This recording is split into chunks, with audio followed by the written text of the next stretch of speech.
Hey, what's up guys? It's your boy Mason here to teach you how to cook, and today we are making a Neapolitan style pizza.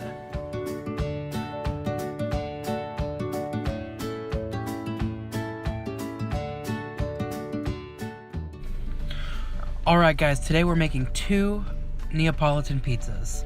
One authentic margherita pizza and one with prosciutto.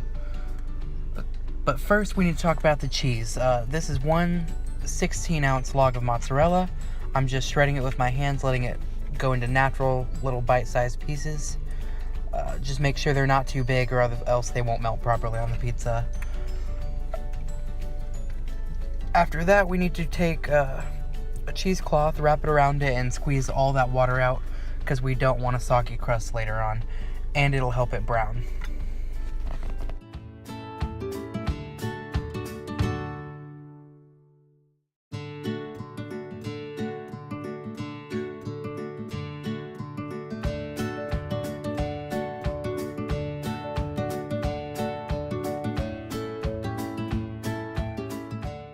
Alright, so after all that mozzarella is done, we need to grate some Parmigiano Reggiano.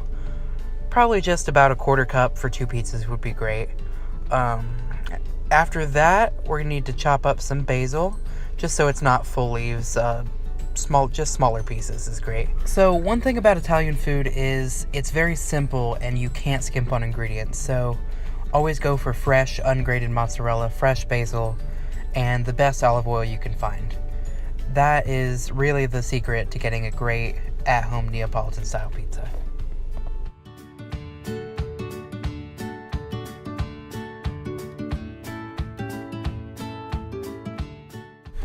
Alright guys, so San Marzano tomatoes are one of the most important parts of Neapolitan style pizza because they're from that area of Italy and they grow in volcanic soil. It just makes them more delicious. So I just like to crush them up with my hands because I like a little bit of I don't like such a smooth sauce on my pizzas. But you always want to make sure you're washing your hands before and after touching these things because they get kind of messy.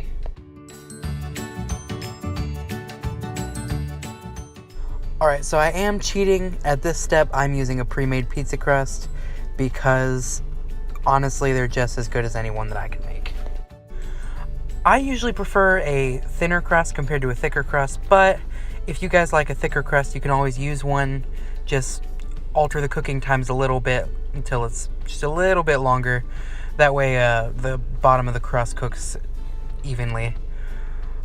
So you can see I'm just laying out my pizza crust here, making sure it doesn't stick to the parchment paper, and then I'm gonna put some cornmeal on my pizza stone so that I can slide it right into the oven rack. After that, I'm gonna lay my pizza down and then top it with the sauce.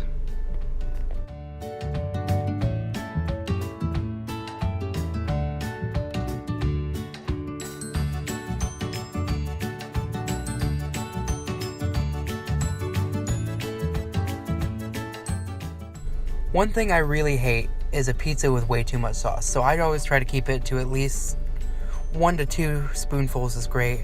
Then we're going to put this in a 525-degree oven where a pizza stone has been resting for 1 hour.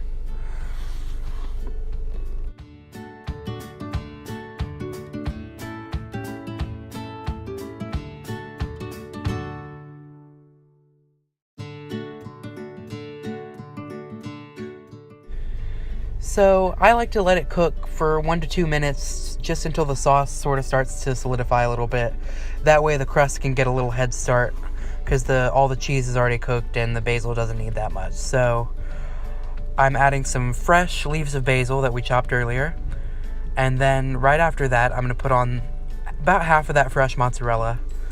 And then I'll sprinkle on about half the Parmesan and a little drizzle of olive oil on top.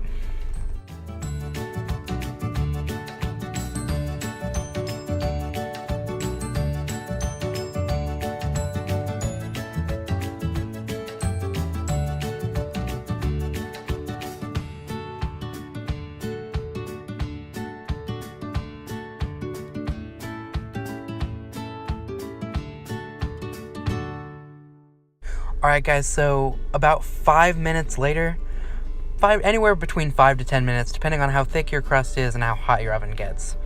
And this is what mine ended up looking like after about 8 minutes in the oven, and it was really good.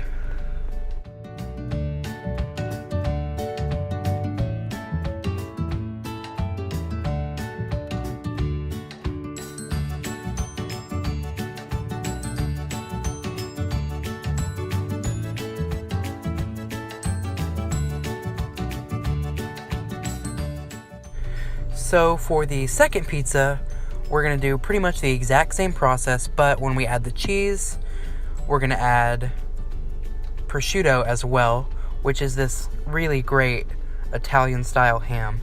And you can see I'm adding it right there. It's really delicious.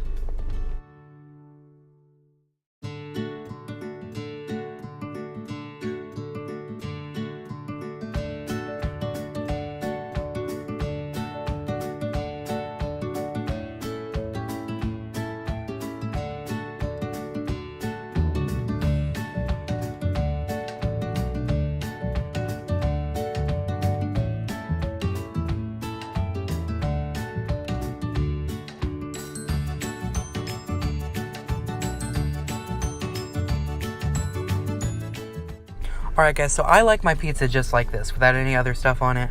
But if you wanted to add red pepper flakes, some oregano, fennel seed, anything else right now would be a great time to add it.